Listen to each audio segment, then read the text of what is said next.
The International Conference Center, Abuja, the Federal Capital Territory, came alive on Friday, 17th of March 2017, as the 2016 edition of the Leadership Awards, organized annually by the Leadership newspaper, took center stage. In attendance were frontliners in the different spheres of Nigeria's life. The traditional institution, mostly from the northern part of the country, rallied a huge support for the main convener of the event, Sam Nda Isaiah, chairman of Leadership Group Limited, who is a distinguished son of the soil of Nupe extraction from Niger State. His Royal Highness Alhaji Yahaya Abubakar, CFR, the Yesu Nupe, was the royal father of the day. Former Vice President Atiku Abubakar, Alhaji Bamanga Tuko, the Minister of FCT Malam Mohammad Musa Bello were joined by Chief Audu Ogbe, Honorable Minister of Agriculture and Rural Development, who was the special guest of honor and keynote speaker. Also in attendance were the governors of Akwa Ibom, Kebbi and Adamawa states, who were honored at the 2016 Leadership Awards. In his welcome remarks, the chairman of Leadership Group, Mr. Sam Nda Isaiah, noted that this year in the front burner is the celebration of pure and exemplary good governance. Mr. Sam Nda Isaiah explained that those chosen out of the lot to be celebrated at this year's Leadership Awards have demonstrated exceptional distinction in their different areas of calling as governors, administrators, bankers, businessmen, and youth leaders. Mr. Sam Nda Isaiah said the nominations for the Leadership Awards went through very rigorous processes and painstakingly debated. He congratulated all the award recipients for this year and hoped to begin to see them break their own records in the years ahead. By common consent, the Leadership Awards have become the most credible and most influential of its type by any newspaper house in the country.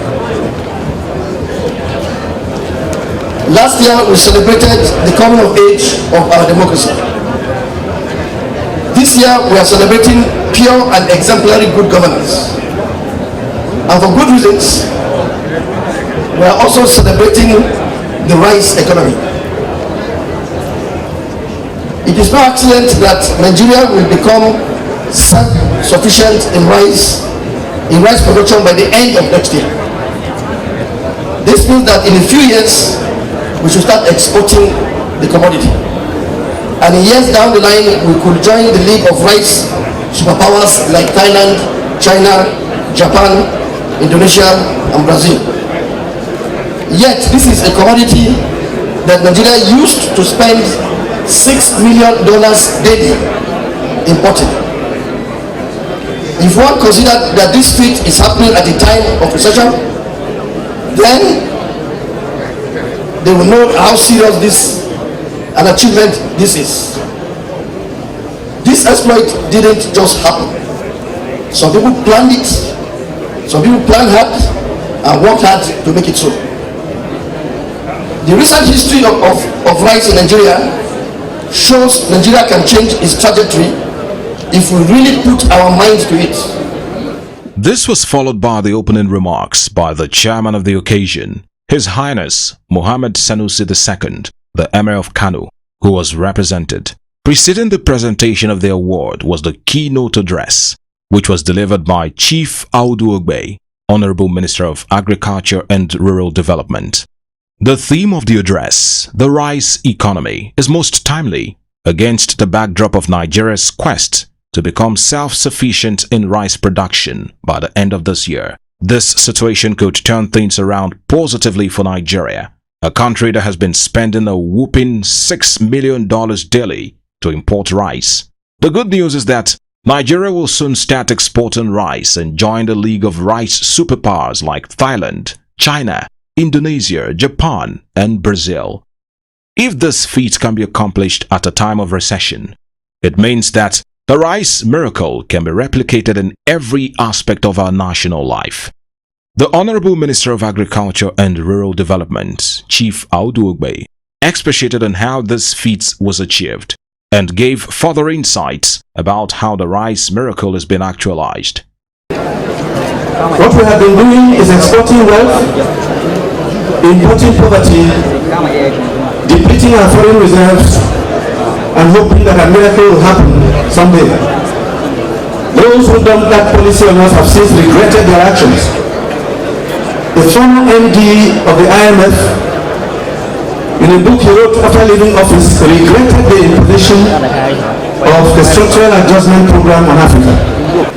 Rice consumption in Nigeria is 7 million tons per annum. We hope to meet that target by the end of next year. Our policy, as enunciated in the Agriculture Promotion Policy, the Green Alternative, is to continue to drive the growth of rice in the value chain.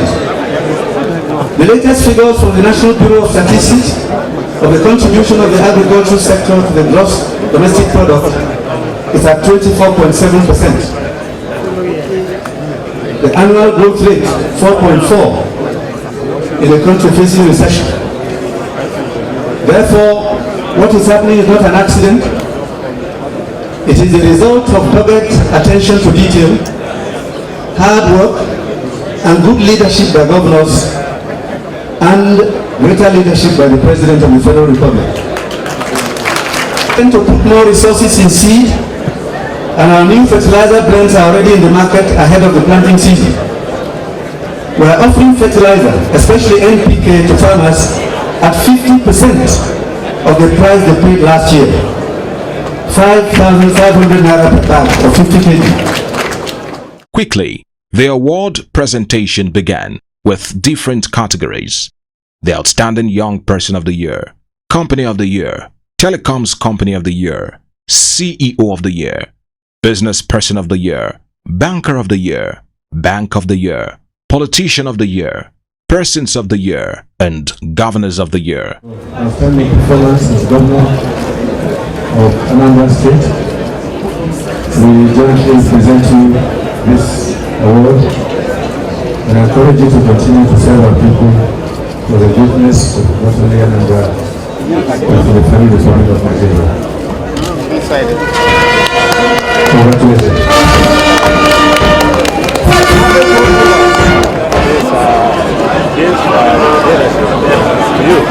Congratulations for a well done job. Thank you, Your Highness.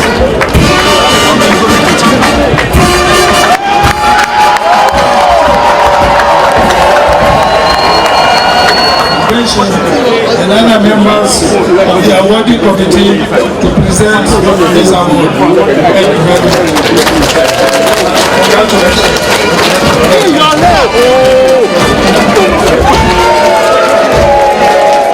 BOS beams special spotlight on Senator Mohammadu Bindow, the Executive Governor of Adamawa State, who emerged Leadership Governor of the Year 2016.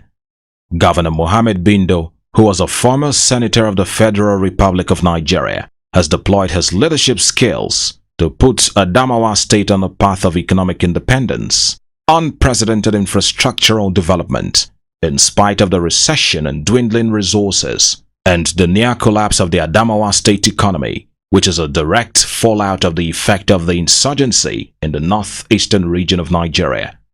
Leadership is all about thinking out of the box. Governor Mohammadu Bindow of Adamawa State plans to use the state's internally generated revenue to offset his recurrent expenditure, while the monthly allocation from the federal government will be reserved for capital projects. Before too long, Adamawa State will have companies that will produce cement, gypsum and limestone, with the added opportunities for employment generation. Adamawa State's natural endowment of solid minerals and limestone deposits will be taken full advantage of. The Senator Mohammadu Bindow administration has turned the whole Adamawa State into a construction village with over 120 roads across the 3 senatorial districts under construction. The housing sector is being systematically set up to ensure that indigents of the state can live in decent accommodation. To revamp the education sector, Governor Mohammadu Bindow has also declared a state of emergency in the sector. Adamawa State is keen into the Anchors Borrower Scheme initiated by the Central Bank of Nigeria in a bid to revamp agriculture and diversify the economy of the state. The state government has acquired 105 tractors for farmers across all the local government areas of the state. Through the partnership with 2 Chinese companies, Governor Mohammadu Bindow will soon embark on the rehabilitation of the water system in the entire state capital of Yola and Gire local government. Adamawa State is indeed in the very dependable hands of a very forward-looking governor, whose hands are steadily on the plow to take Adamawa State to greater heights. All hail Leadership Awards Governor of the Year 2016, Governor Mohammadu Bindow of Adamawa State. His award was presented to him by the Honorable Minister of the FCT, Malam Mohammad Musa Bello.